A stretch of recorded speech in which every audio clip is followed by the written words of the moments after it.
listening. Welcome to another episode of ThymeWeaver and Friends. My name is Nicole, and I am honored to be here today with Allan Brown, who is the fiber artist that is featured in the documentary The Nettle Dress. And I found this documentary when I was looking for information about how to spin nettle fiber. And I was blown away by this documentary. It really touched me on so many aspects of my life, on my fiber journey and everything. And yeah, I'm just very excited to be here today to talk to Allan and hear more about his story. And if you haven't seen this documentary, I'm going to leave all of the information below so you can see the trailer, go to the website, watch the documentary because it is amazing. So, normally when I start these interviews, I like to ask my guest maybe just to tell a little bit about themselves, kind of introduce themselves like that. So thank you, Allan. And if you'd like to tell us who you are, where you are.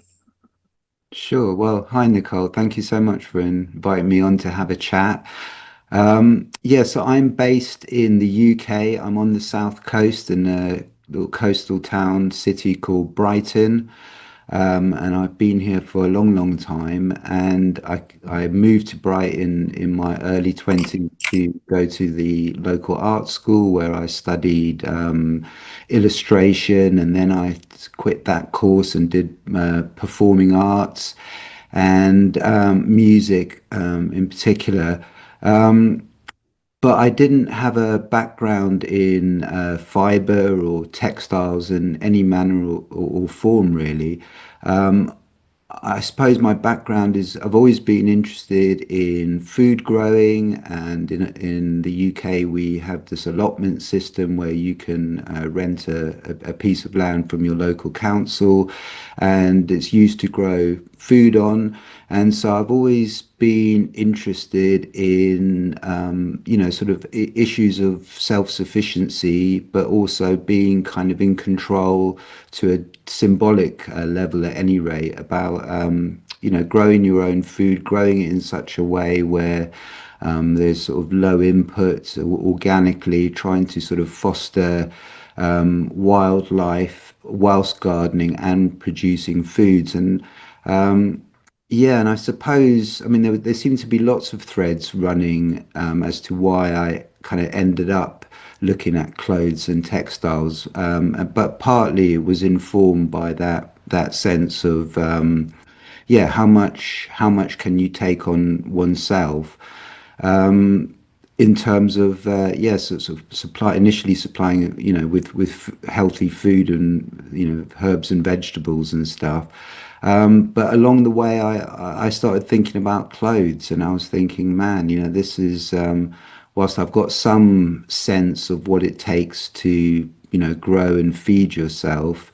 I didn't really have that same understanding of my clothes, where they came from, how they made, who's making them, what conditions are they making it in, and yeah, how did people in the past clothe themselves before we had this sort of global supply chain type setup, which yeah, just left a whole lot of questions in my mind. And as part of that inquiry, I was starting to wonder what if I had to make my own clothes.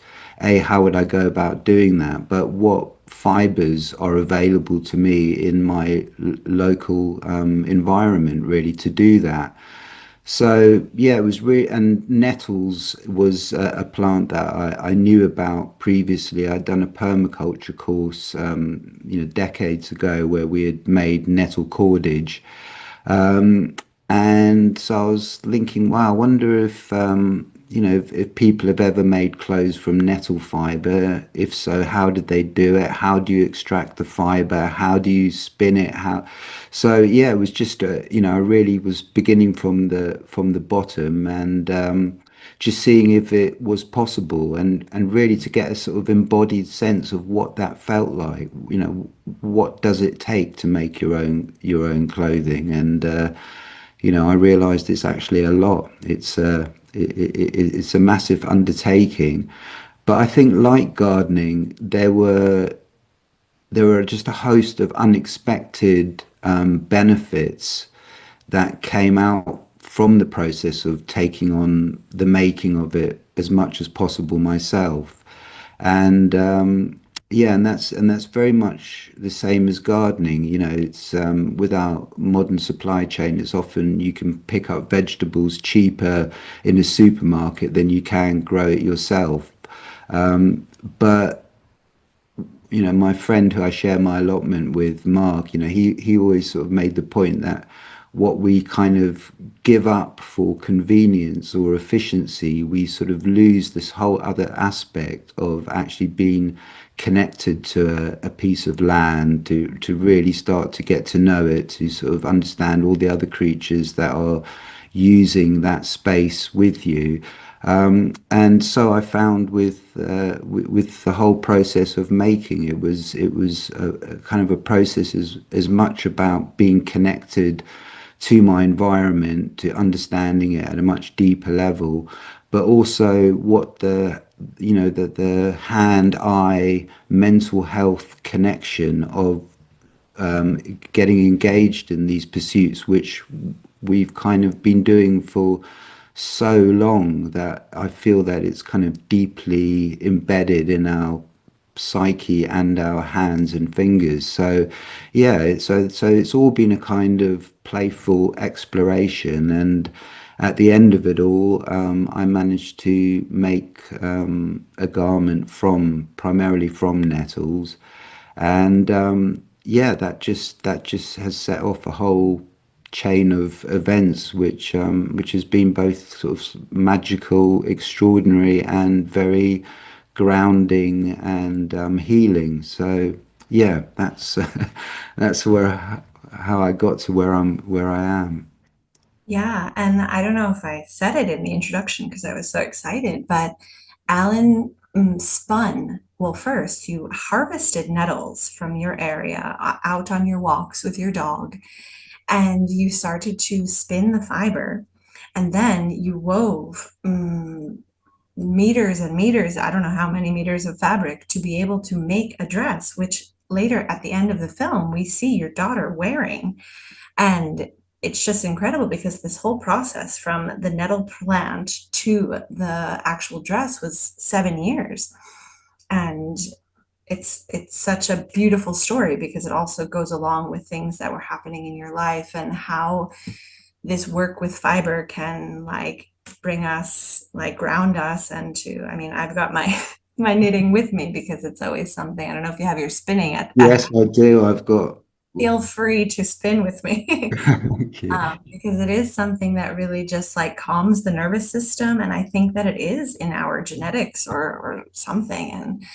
And I think the nettle fiber, I think I've heard you speak in another interview about the Holy Trinity, no, the nettle, the flax, and the hemp, and how these are plants that have been with humans for thousands and thousands of years as fiber, as food, as medicine, as just something that we bring with us. And I don't know. I'm very excited. I'm a huge fan of nettles. I brought a plant from a little Oh, from my windowsill. nice. And yeah, I wanted to ask you specifically, do you know the variety of nettle that you use for that grows in your area? Because it was very tall in comparison to the nettles that I see around here. Yeah, I mean, one of the things that came out of Dylan, the director who shot Mm. Nettle Dress. He's an old friend of mine, which I've known since my early 20s, and it all really started with him coming round just asking if he could film me on my spinning wheel, because he had been working on a big major sort of documentary for Netflix, which had been very intense, and his usual jobbing nature of his work is he's the cameraman, sound. He's done a lot of activist films on environmental issues back in the day, and the roads protests and all that sort of thing that was happening. Anyway, he just wanted to remember how to use his camera, and he came over and shot me on the spinning wheel. And I said, look, while you're here, Dill, do you mind just shooting some footage of how far I've taken the processing, which was the processing of the nettle fibers, which I'd sort of worked out on my own, because at the time I just couldn't really find any information on how it was done, or how could it have been done. And off the back of that short film, which went, to our astonishment, went viral and was seen millions of times all around the world, is I set up a group called Nettle for Textiles, which to just try and scoop together this interest that really bowled us over, that there were so many people kind of tuned in and interested this as a subject. So at that point, we started to, the group is now over 35,000 people strong, and that just brought together all this information, because using nettles, even though of course there were people doing it unbeknownst to me, it's not so much an endangered craft. It's kind of essentially lost, even though we knew, there is archaeological evidence of textiles from back in the Bronze Age and sometimes earlier of nettles being used.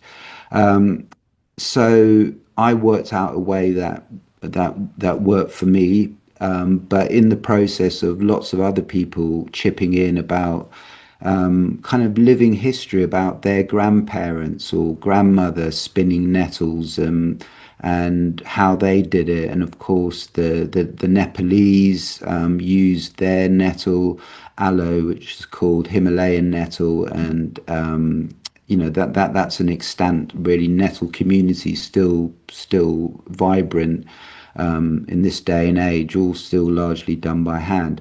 So anyway, to cut back to your question, the nettles that we have growing around here are just Urtica dioica. I'm not sure if that's the correct pronunciation, just wild nettle, European nettle.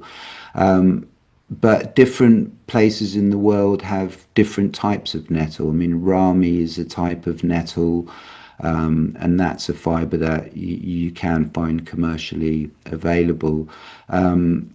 So,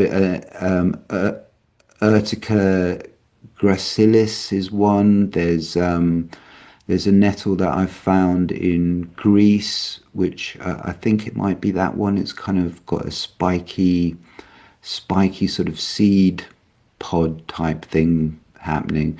But yeah, I mean, most nettles, well, all nettles will have fiber in them, and it really just depends on local conditions, really, whether you get tall nettles or, very windswept terrains, you're going to get much shorter nettles, but they've all got fiber in them.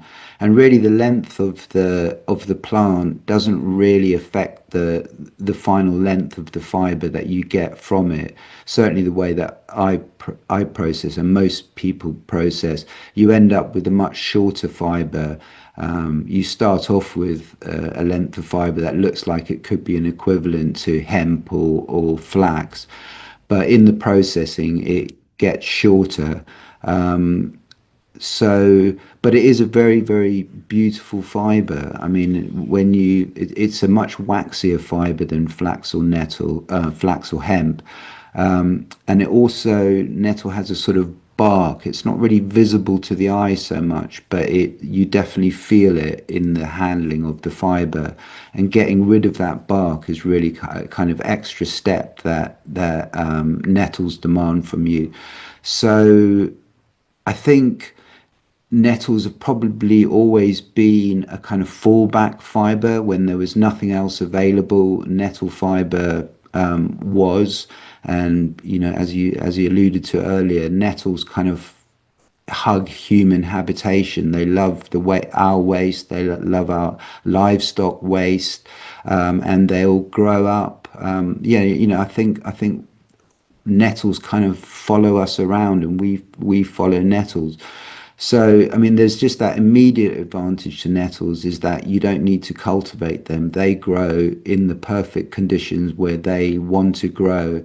And it's a kind of forage fiber, which really appealed to me because it just meant that there was a an access to fiber without needing to own land, without needing to rear sheep. It's a sort of fiber that lends itself to a more nomadic way of lifestyle. So, nettles we called it. I mean, my friend Sharon Callis from Canada, she says it's far easier to imagine going a day without food than it is to imagine going through a day without textiles. It's so, our bedding, our clothing, our rags, our cordage for tying, for making sacks, for tying up bundles, for making nets, for, it's just extraordinary. I mean, I've heard it said that the Stone Age would be better called the Cordage Age.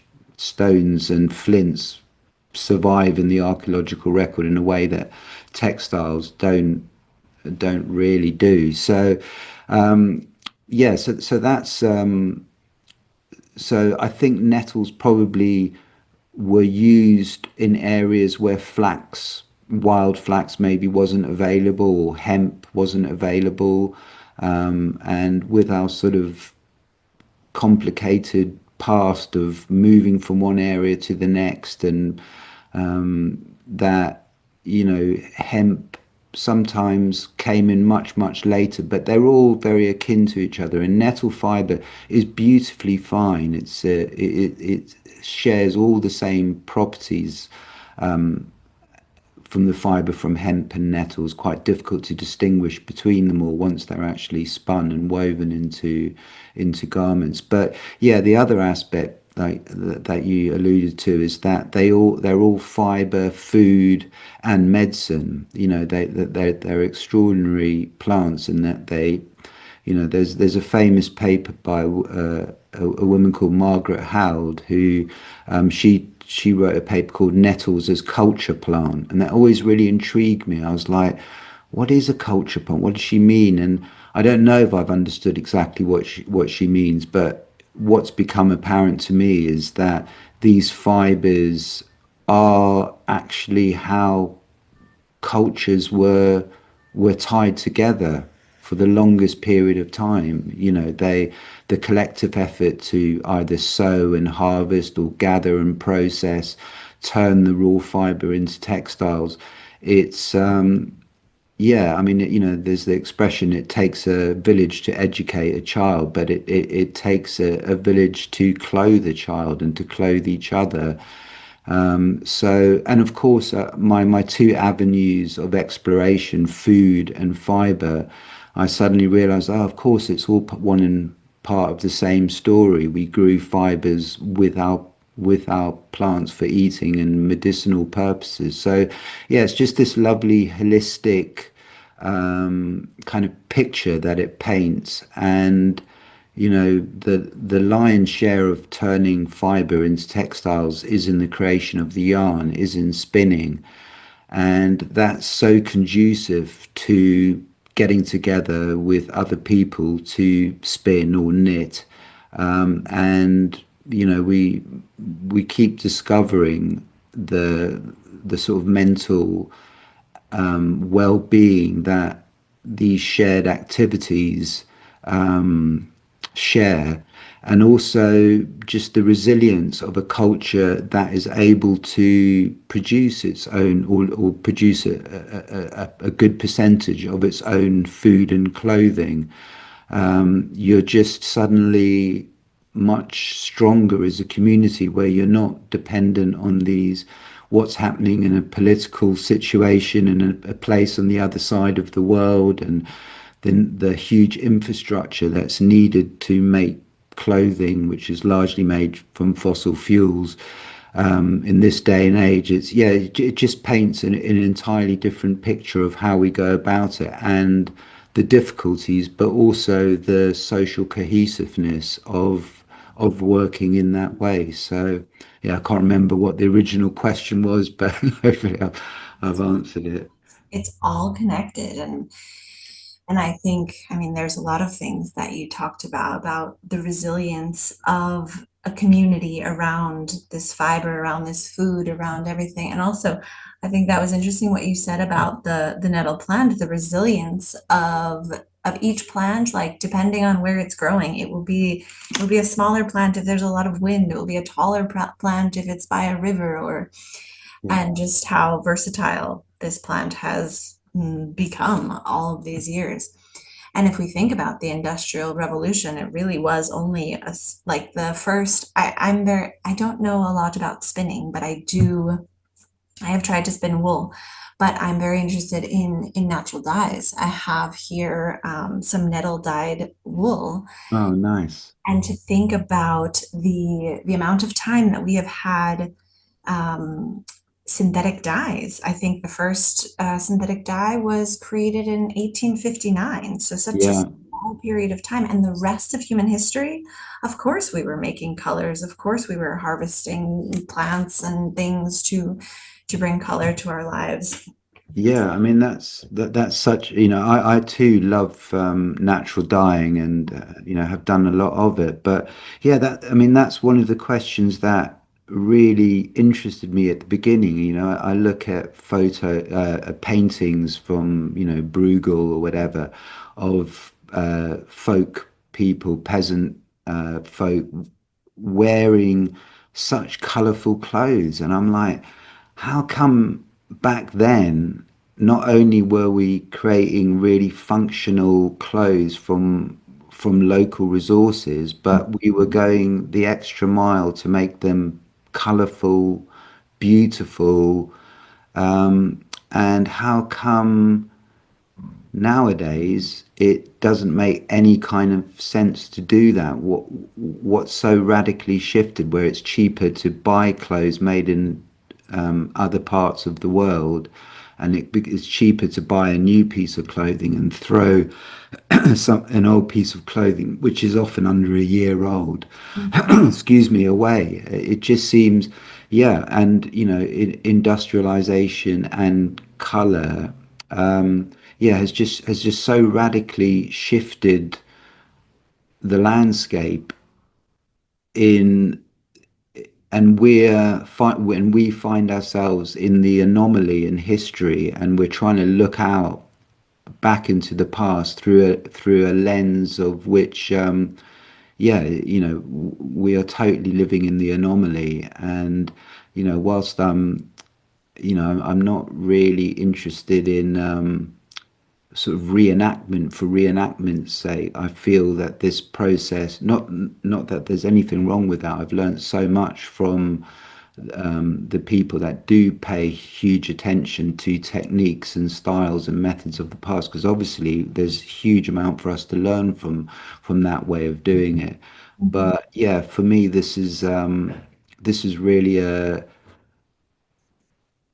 being informed by the past, but we're looking forward as to how we may be able to reclaim a degree of, at least at this stage, of self-sufficiency, and making clothes that really matter. I mean, I really felt through the whole process of making the nettle dress that my inner life and the life of those around me was somehow being spun into the fibers and woven into the cloth, partly in a symbolic way, but partly in a real way. I mean, just the tension in the hand as you're spinning. I mean, it's so responsive to your own state of inner being. And yeah, and I felt like somehow the spirit of the land from which the fibers were gathered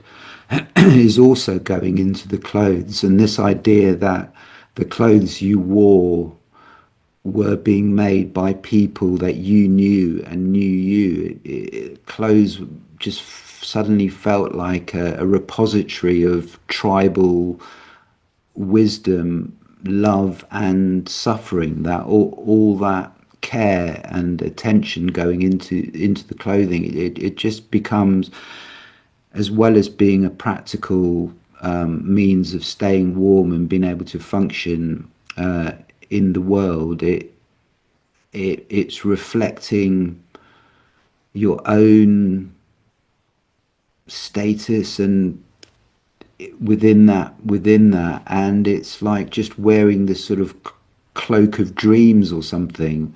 And when you put the work in to actually creating a garment, it suddenly, the preciousness of it really becomes apparent. And so, of course, keeping clothing going, mending it, repairing it, is so much quicker than making a garment from new, that it's obvious that that fewer much more loved garments is just a much more sustainable and meaningful way. I mean, it's so interesting how when we lose loved ones or we welcome new beings into the world, is that textiles is the carrier of that. We keep garments from people that we've lost because nothing else really embodies them quite the same way, and it feels like it's a connection, to a living connection to those people, that you can feel cloth. It's yeah, it's a very material. I mean, I just love the play. There's so many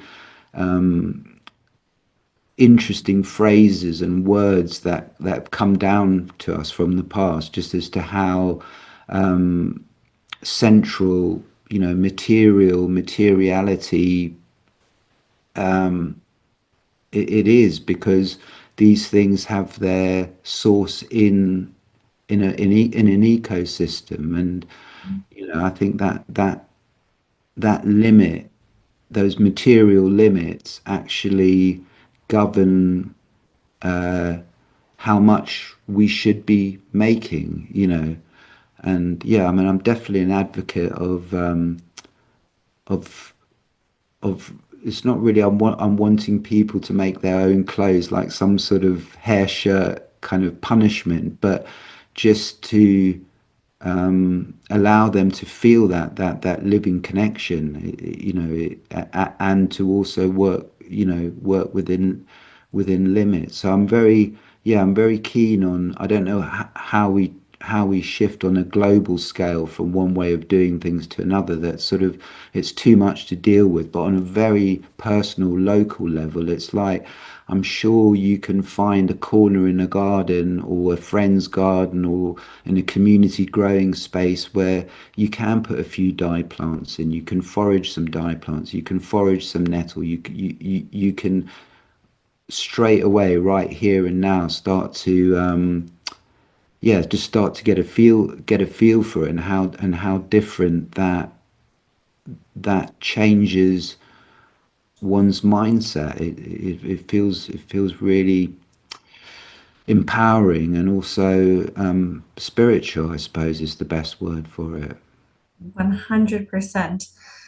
I think that all of the fiber, the things that we have made, they all contain the energy, the memories of the moment when you're making something. I mean, when I wear these mitts, I will remember when we were having this conversation, and Exactly right. Yeah. smells like the sheep from Extremadura of some friends who have spun this fiber. And I think here we are preaching to the choir, because as Yeah. knitters and makers, we are people who understand this, but just to bring this to the wider community. And I think we are doing that, when we go out into the world and people say, "Oh, what a beautiful sweater, what a beautiful shawl." And you're like, "I made it, and I dyed Yeah. it with plants that I found in the countryside." And it really does like imbue everything. And like you said, we don't need to make everything. We don't need to go back in time and be like recreating. We have to live and be resilient in this modern world that we live in, But if you can learn some of these crafts, and it really is something that grounds you, it helps you in moments of difficulties. And so, more specifically, I'm curious if you can tell us. I mean, I thought it was interesting what you said that spinning nettles and making fiber from nettles is really an extinct art. Like it's something that we don't have any references from how people did it in the past. We know that it was done because of archaeological records and things like that. But so you had to kind of like go in the dark and try and figure out how to spin. I know there are some references, some books and things, but maybe you can tell us just kind of if someone or some advice, if someone was interested in starting to spin nettle fiber, harvest it, kind of tell us a little bit what is the process, how someone might go about that. Yeah, I mean the what's so wonderful about, even though it was kind of, it took a while to work out how to do it, it actually turns out that it's really simple, and it requires very, very simple tools. Um, and I think how people may have done it thousands of years ago is probably different to how I'm doing it now. Not because it's that the plants changed in any way, it's just the tools that are available. And really, the only tools you need are a knife or some secateurs for cutting the nettle plant, and then you're using natural processes as much as possible. And then it's really just a little uh, knife. Oh yeah, there I use this one. Just yeah, a little table knife, butter knife. So it's not sharp. It's not. It doesn't cut, but it's got a bit of an edge to it. Mhm, And a pair of wool carders. mhm, And back in the past, people wouldn't have had wool carders, so they would have found other ways of doing it. I mean, I did at the beginning make a piece of cloth just using flint tools, so no modern tools, and it's a beautiful piece of cloth. Again, whether people would have done it that way or not, I'm not really sure, but the process is really simple. So I go out, I usually harvesting nettles from probably the beginning of July through till maybe the end of September. And I just, when I'm out on walks, or often I just collect the nettles from the edges of my allotment. mhm, They grow well all over, and like any foraging, you just select a few of the plants from any given collection of nettles, and you cut the plant just above the 6 inches above the ground, partly because the fibers are very tough down the base of the nettle plant, so those end up getting kind of brushed or carded out anyway, but also just to not disrupt the root pattern of nettles.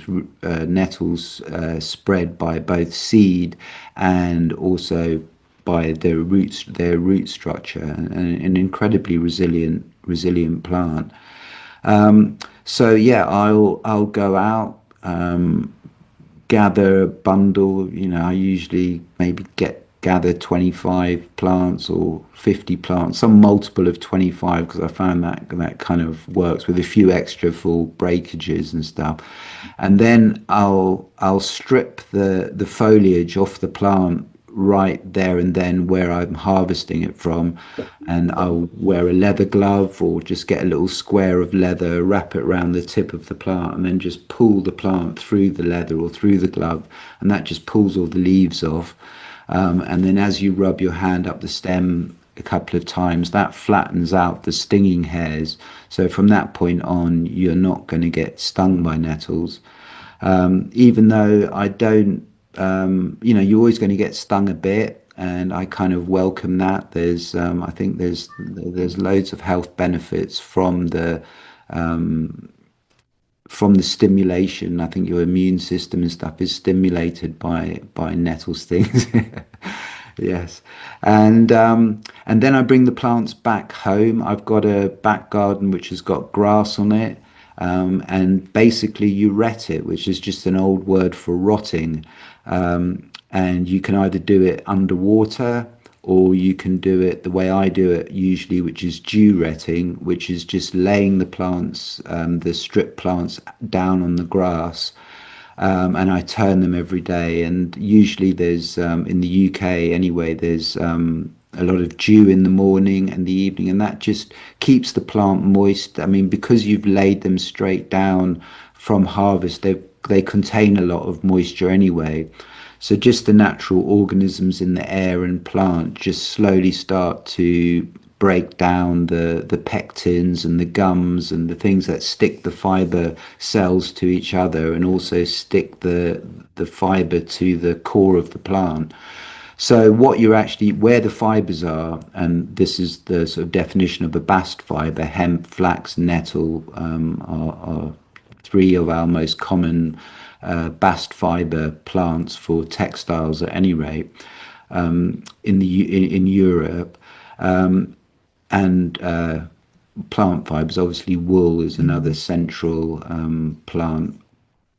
I mean Fiber. fiber.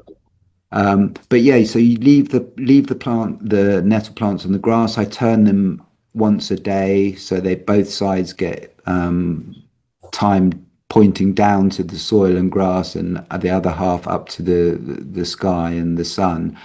And it doesn't. I've found after lots of experimentation that a week, 10 days is enough. If you don't get dew where you are, you can just sprinkle the plants with water from a watering can from rain that you've collected. It's just to keep them moist and warm, and that kind of encourages the bacteria and whatever to start breaking down. But you don't really visually see any difference to the plant. It might have slightly now dried out a tiny bit, but that week, 10 days of that is enough. And so you either can then store your nettle plants indefinitely. I keep them indoors in a big basket because they do tend to go moldy over in our, especially in the UK, the sort of damp, wet conditions. Flax I can store in an outbuilding, and they don't go moldy, but nettles do. So yeah, and you can either store them and then strip them at a later date, or you can just strip them there and then, which just involves splitting open the plant, peeling away the hollow core, and you're just left with these long ribbons of fibers. So these are nettles which have been retted and stripped and then just stored. So at this stage, they're it's a long ribbon of fibers, and these have been hand rolled. They're quite stiff when they first come off the plant, but I find just rubbing them in my hands, and it's quite dusty, so I'll often take a bundle of fibers on my walks with me, and when I'm out walking I'll just roll it. And the reason why I roll it is it kind of loosens up some of the bits of woody core that get stuck to the fibers. Mhm. These have come off quite clean actually, but maybe like there's just a little bit of this sort of woody bit that I can just pop off. Mhm. Um, and really, so from this point on, it's just a matter of cleaning away the bark, Yeah. which you can't really see, but you'll see it come away as a dust.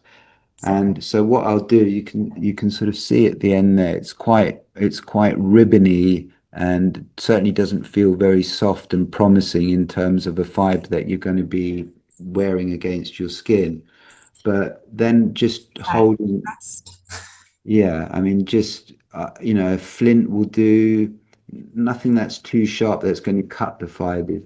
And you just start scraping, Mhm. and the bark falls away as a dust.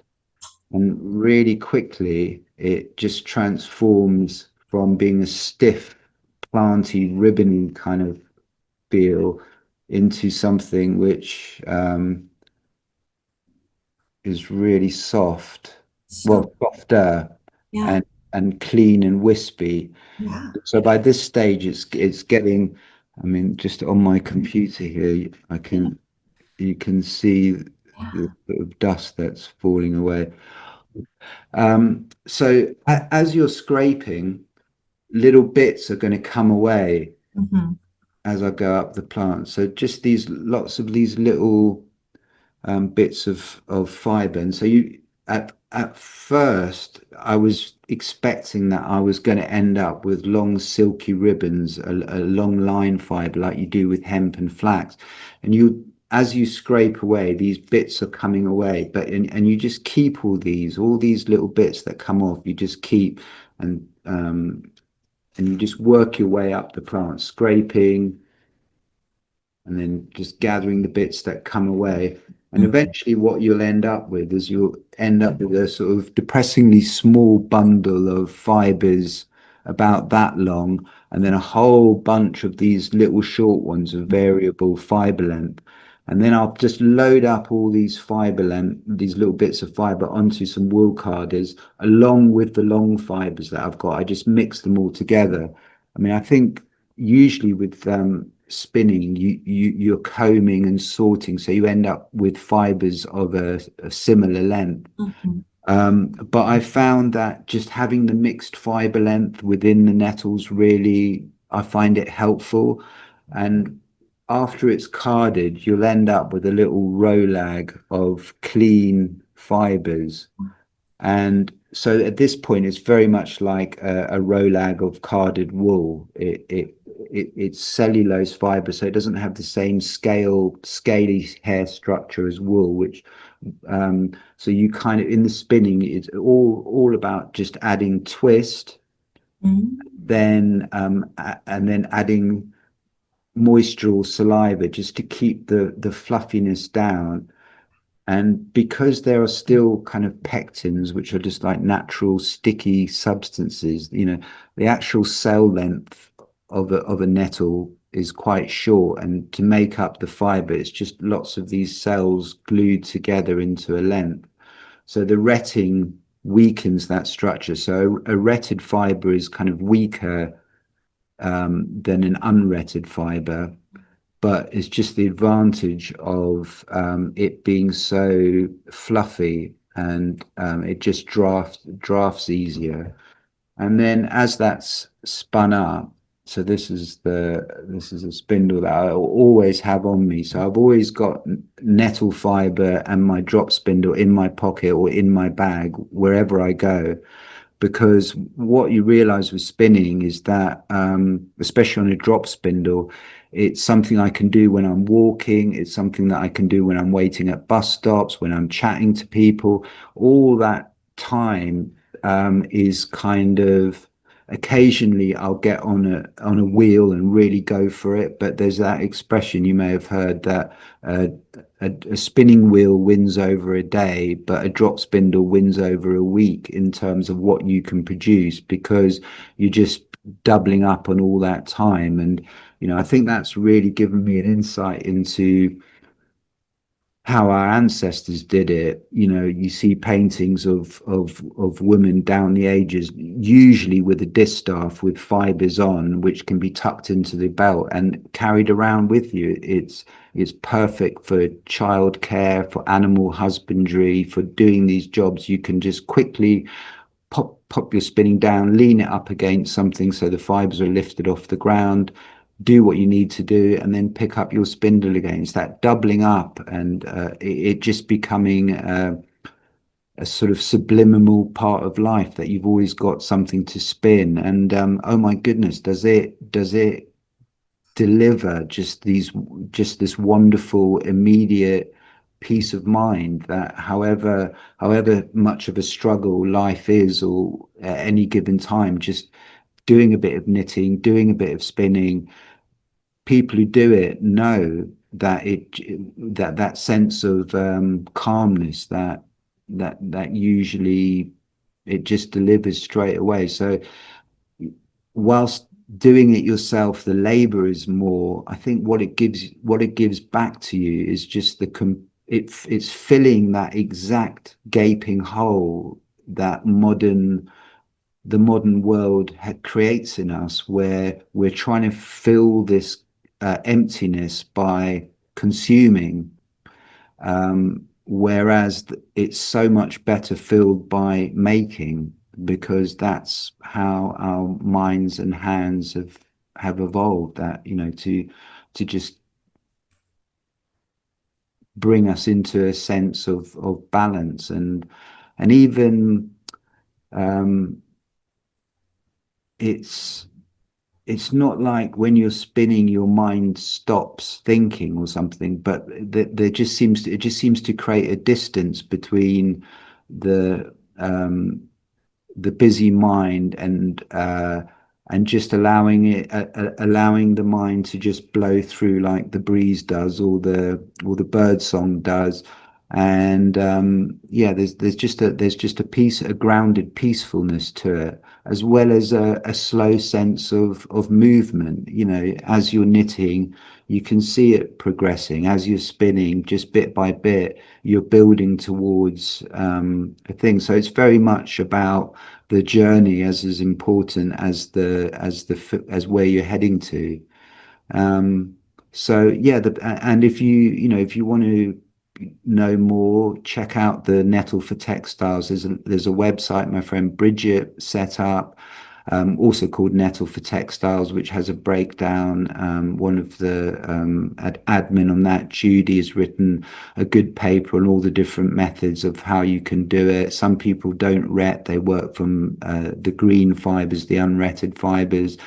Um, and then also the Facebook group. If you're on Facebook, there's just so much interesting information, and yeah, interesting articles people have uncovered from the past. And yeah, and also, what I really love about it is you can blend your own bespoke yarns, which you just can't buy commercially. If you've got some hemp, blend it with nettle, see what that's look like. There's some wool, try blending wool and nettle. And I just brought a couple of, I mean, it's a very slow way of working, but this is the dress. Oh, um I was wondering if you had it on hand. so it's I can't actually see myself on screen. I don't want to mess with anything, but can you see that okay? Yes, we can see it Yeah. perfect. We can see the whole top part, yes, and now the bottom skirt. And it's beautiful. And obviously, everyone must go and see the documentary because you will see it like being photographed in the woods. And I think that you mentioned in one of the chats afterwards that you have been since 2023, like going to different showings of the film and going around, and everyone is touching the dress. And the more that we touch the nettle fiber, I believe it gets softer, doesn't it? Yes, I mean that's right. This garment has been softened by thousands of loving hands now. I mean, it's wonderful. And Oh, uh, yeah, and people say, "Oh man, it's going to wear out if everyone handles it all the time." But I think that's an important part of it. It is I didn't make it as an artifact. I made it to be worn out, and because I find that again gives us an insight into our ancestors' state of mind. They put in this huge amount of time not for it to sit in a glass case. It was to be worn, it was to be functional, and it was to be worn out, it was to be mended, it was to be repurposed.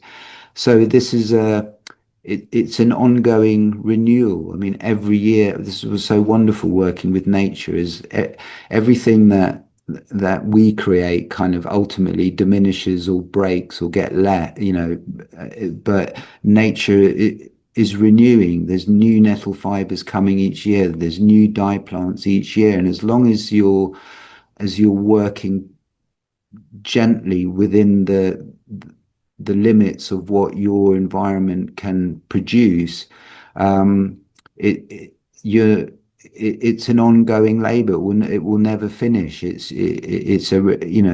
like you're almost taking pigments or fibers out of the natural cycle, allowing it to dress you and warm you, and before it ultimately dissolves back into the landscape. It's yeah, it's wonderful, it just seems to yeah provide provide a rhythm and structure to being a human being. You know, it's like you're tied into the season. Suddenly, all that really matters. You're not in a box looking out into the world. You're actually in the world participating.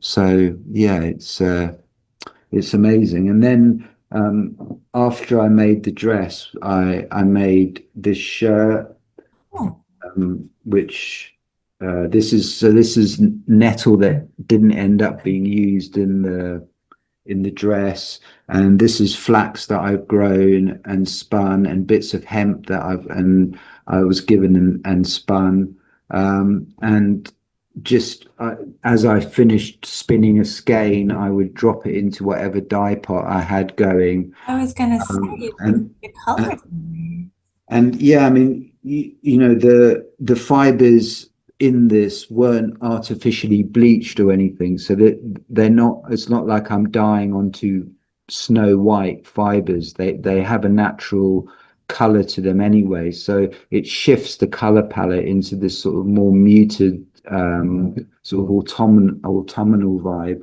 But yeah, I mean, you know, and the fact is that, you know, it the buttons are made, it's stitched up with thread that I was spun, and I'm no expert. You know, I my there. motto is just to keep everything as simple as possible and not overcomplicate, both in the pattern, and the way it does. So, you know, the nettle dress took 7 years because I was learning how to spin, learning how to weave, spinning lots of other fibers along the way. The Holy Trinity cloth that I'm working on at the moment, you know, I'll probably, those are for a pair of trousers, and that will, hopefully I'll get it finished this year. So that's just a couple of years, and you know, I've also spun a lot of other stuff and woven other stuff in it. So it is slow. It's naturally slow, but I think that's a kind of plus in that it it counters this sort of insatiable need for newness and moreness, Mhm. and also I think it just you know, I think there's, when I talk about this, sometimes I think people are sitting there going, "Oh God, I don't want to end up looking like a 17th century peasant. I really love my, you know, the clothes that," and for me, it isn't really like that. It's like, because, you know, whether you come in at the growing stage or the processing stage, the spinning stage, the weaving stage, it's like it's going to be individual to you. Everyone spins differently. Everyone's fibers are going to be slightly different, and so it's like you're designing the garment right at the beginning. And even if everyone set off trying to fulfill the same brief, you then, if 10 people set about doing it, you're going to end up with 10 really individual, highly individualized. So it's almost the opposite of this commodified sameness to everything. I think, even if the patterns aren't very complicated, they're just very simple traditional patterns. The actual garments, the trim you put on it, the colors you choose, the fibers that you choose to go in it, it's going to be really individual. And I think that expression of individuality is what, partly what we, you know, we, clothes are functional, but they also are our outward skin to the world, and you know, and that's incredibly important to us. And yeah, and I'm just blown away that every culture's traditional dress that I see from around the world, sort of pre-industrialization, but probably even more just in the recent last 50, 60 years, is just the as how different they are, but also how perfectly they suit the environment from which all the component parts are gathered, but then how far extra people go to make them stunning and beautiful, and just, you know, absolutely amazing. Ex- And that really speaks to something wonderful about the human spirit.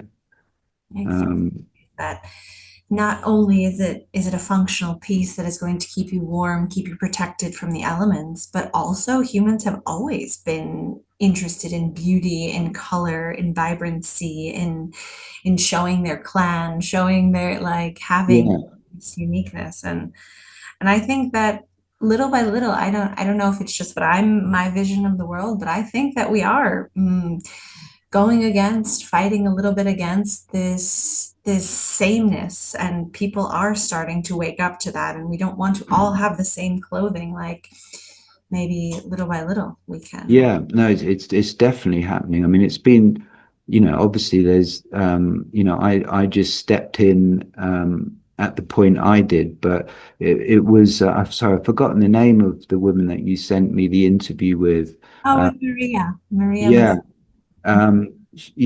was. she was one of the things that really resonated with me. What she was saying was just the community that she found around clothing and dyeing and making, being so, and it's exactly the same vibe that I've had from food growing and allotments. It's like the willingness to share and to help someone else succeed in it is it's really extraordinary. It's like that we aren't in these areas, we aren't threatened. It's not competitiveness. Abundance. It's like if the more people that can be uplifted through the sharing of knowledge, the better everyone feels. And that's, there's a mantra for the from going forward that, that's got to be it. Is it's kind of this collaborative knowledge holding and sharing, and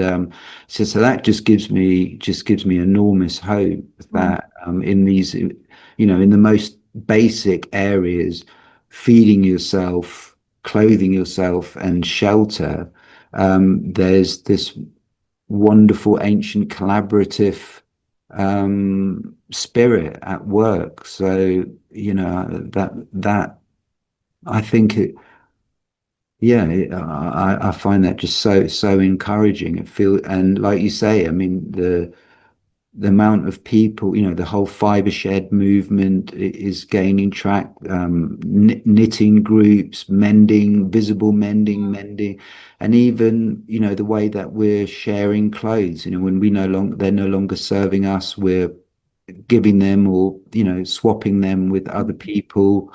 All of those things are important aspects of this same movement to just go kind of enough already. We you know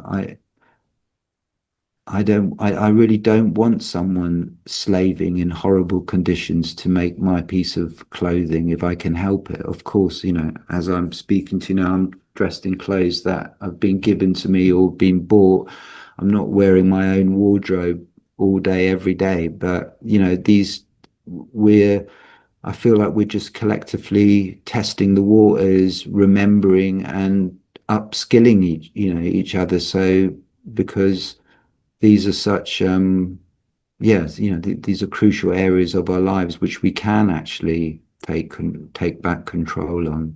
absolutely. And I think that the closer we get to nature and to paying attention, we see that it is abundant, like it is exponential. When you start a garden, you realize that after a few years you might have more tomatoes than you will ever be able to process and share with someone else. So I Yeah, think that we've forgotten that there is an abundance, and that sharing is caring and better, and yeah. working together. It's amazing. Absolutely amazing. And so it has been a few years since your film has been released, and like, what is on the horizon now? I know you just said that you're working on a Holy Trinity garment where you're spinning the hemp and the flax and the nettle, I imagine. And yeah, maybe just tell us a little bit about where we can find you, how we can follow your journey, what's going on in the future. Oh, thank you. Yeah, just, I mean, very much just continuing with the rhythm that has kind of become part of a way of life, and it is. it is very seasonal. Every year of growing flax is different to the year before. I just grow small beds of flax up my allotment. And yeah, I mean, it's been, the film has been really wonderful. The whole process of making the dress was a very sort of internal, insular time. Um, and then the film came out, and it's really kind of thrown me out into the world, and attending screenings and doing Q&As and meeting just so many. It's been like a golden ticket to just have a glimpse into what's happening in different parts of the world. And that's really given me a sense of, oh my God, this is actually like there's a big community, ever growing community of people out there totally on this and have been working on this for far longer than I have. And yeah, so that's wonderful. And just the open-hearted spirit of the people that have come to see the film, that have shared the film, and even the film was it was a sort of grassroots uh, endeavor, but it's been spread by people, word of mouth. And I think it's been used in lots of cases as a sort of convening point for people to get together and talk about and show what's happening in their community. So that's been wonderful. And also, I run small workshops on processing nettle, how to grow flax. And this year I'm doing a grow your own clothes project in London, in South London.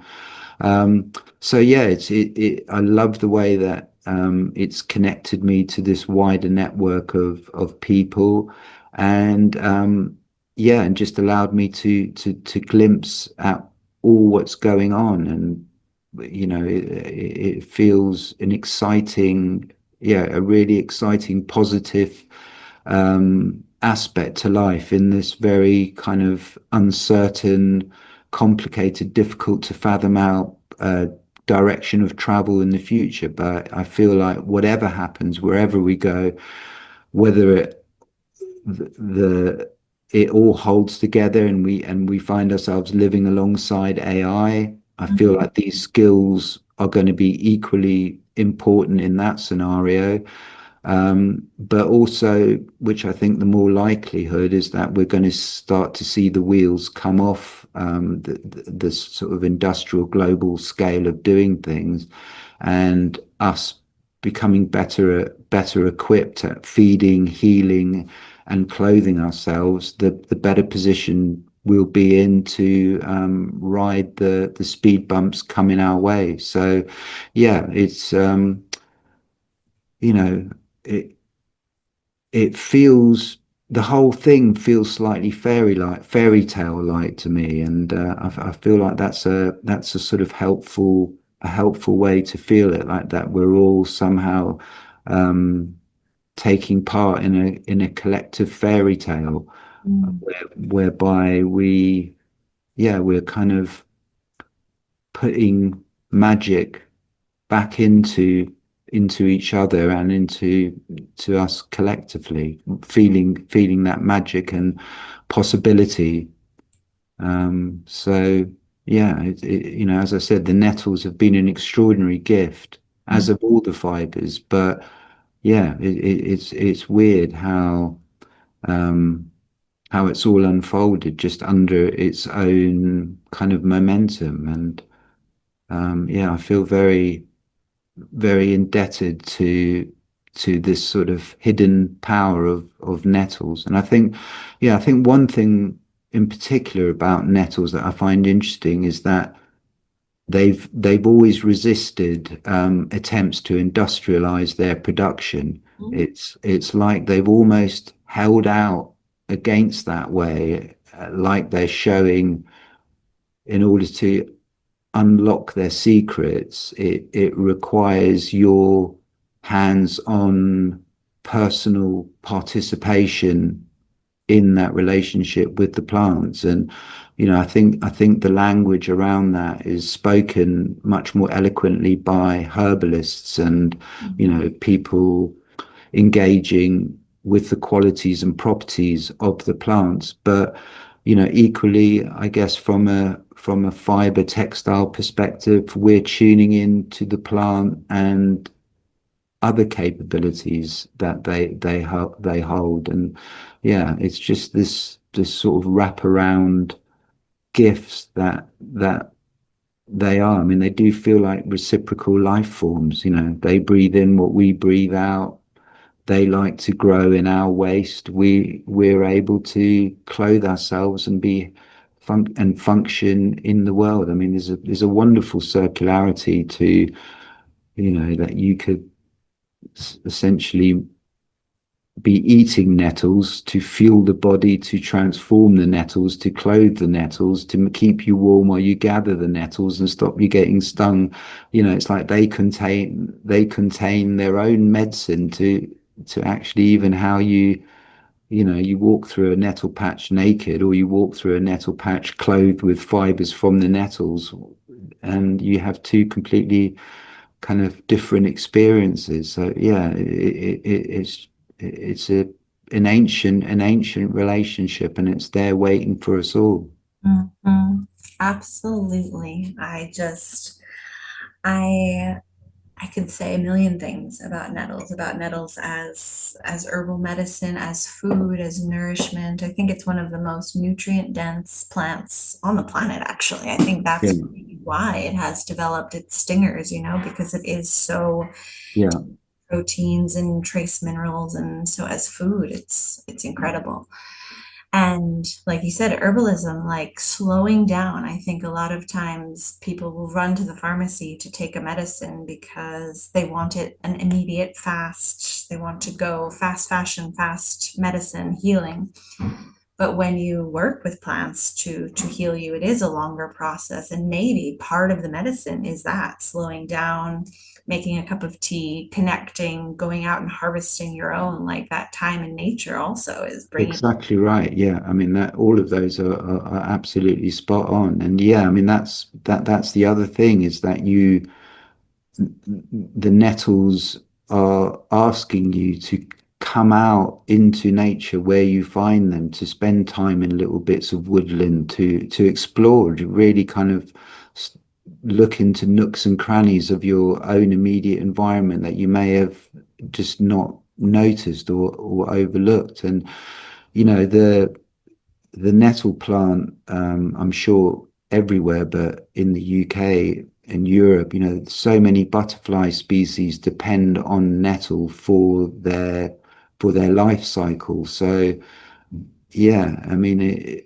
and like you say, it's such a nutritionally rich and dense plant that loads of animals graze from it and eat it. So it's yeah, and I think, yeah, exactly that, being out in nature, it kind of, it's a reason to go out into nature. And by the time, just spending time in nature is healing. You never come home feeling worse off for a walk. And so it is. I think as we learn more about the terpenes and what actually nature and forest and wooded environments give us, it is totally healing for us to be out there in it all. Amazing. And the vibrational medicine of the fibers that we're wearing, it's wonderful. And It I'm is. very excited about that you are doing workshops in London and in the UK this summer. So that's wonderful. So if people Yes. So finding out more information. yeah, you can follow my work. I'm Hedgerow Couture on Instagram, and yeah, I kind of post whatever I'm doing, or upcoming workshops and stuff are going to be there. And also, yeah, Nettle Dress Film, or nettledress.org. that shows has got a list of everywhere, and the Instagram page of the same name that just shows where the film is playing. It's available to watch online at the website, and it can be watched anywhere from the world. So Yeah. yeah, Maybe yeah. we can organize a showing here in Spain. That would be lovely. It's Dylan, for the first couple of years, Dylan, the director, really only wanted the film to be available as a film where people come together in an audience to watch it together, because there is a special magic in the air when we all come together. And I think the film speaks to craft and handmaking in a really lovely way. And I think it's been beautiful how it's convened gatherings in the wake of it, because it's each other that's the most important part of all of this. Absolutely. Oh, it has been so lovely to speak with you, and you're very inspirational, and I'm very excited, and I really hope that everyone watching this watches the film immediately online. But yeah, look for in your area or organize with your local knitting group to have a screening. I think that Yeah, absolutely. Do it that way. it's a magical experience. I mean, I was just watching it here in my room and I was blown away, but I can imagine seeing it on the full screen. It's got beautiful music. Yeah, again, my friend Alex made the music. Just he never scored a film before, but he really hit it on the head.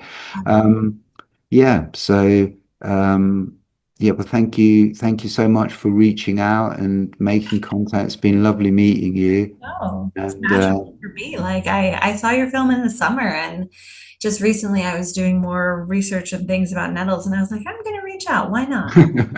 yeah, That's the thank you. It's always lovely to meet other folk doing plowing the same furrow. So thank you. Thank you so much. Well, it was lovely. Everyone go find Alan on the interwebs and hopefully in real life as well. And happy knitting and Yeah, happy crafting. thank you. All right. Thank you. Right.